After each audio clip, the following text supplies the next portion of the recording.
جو شخص ہر روز سوال کرتا ہے، مطلب کسی کے سامنے ہاتھ پھیلاتا ہے، تو اس کے لیے ہر دن ایسا ہے جیسے کہ سال۔ سوال صرف اس شخص کو کرنا چاہیے جو عاجز ہو اور اس کے پاس کوئی شے نہ ہو اور کوئی کسب بھی نہ کر سکتا ہو۔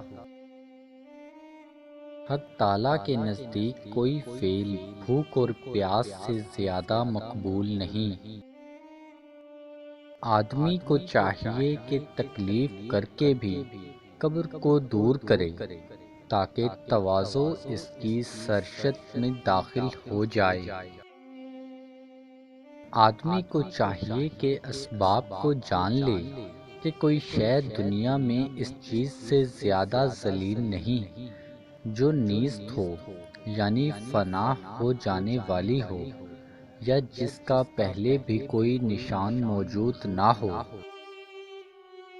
جو شے متشبہ ہو اسے نہ لے اور جو چیز حاجز سے زیادہ ہو اسے بھی نہ لے، مگر اس حالت میں جب کہ درویشوں کی خدمت میں مشغول ہو، اور اگر ظاہری طور پر لے اور پوشیدہ طور پر حق تعالیٰ کی راہ میں صرف کر دے۔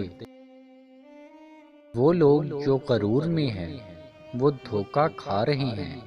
یہ وہ لوگ ہیں جو اپنی نسبت اور اپنے اعمال کی نسبت نیک گمان رکھتے ہیں اور ان کی آفات سے غافل ہے۔ جو شخص ایمان لائے اور اعمال بھی اچھے کرے اور حق تعالیٰ کے فضل کا امیدوار ہو کہ وہ موت کی آفتوں سے بچائے تاکہ ایمان سلامت رہے، تو ایسا شخص عاقل ہے۔ اے عزیز، تجھے غور کرنا چاہیے کہ نام کے صوفی کس دھوکہ اور فریب میں گرفتار ہے۔ ان میں سے بعض نے سوائے سجادہ اور گٹری کے کچھ نہ دیکھا اور اس صوفیانہ وضع کو اختیار کر کے صوفی بن بیٹھے، اور صوفیانہ خالص کی طرح سجادہ پر بیٹھ کر گردن جھکانے لگے۔ یاد رکھو، ہر شخص دوستی اور صحبت کے قابل نہیں ہوتا۔ عورت کے دل میں شہوت اس وقت ابھرتی ہے جب اس کا پیٹ کھانے سے بھرا ہو، کیونکہ مرد اور عورت میں شہوت کی خواہش اس وقت پیدا ہوتی ہے جب شکم بھرا ہوا ہو۔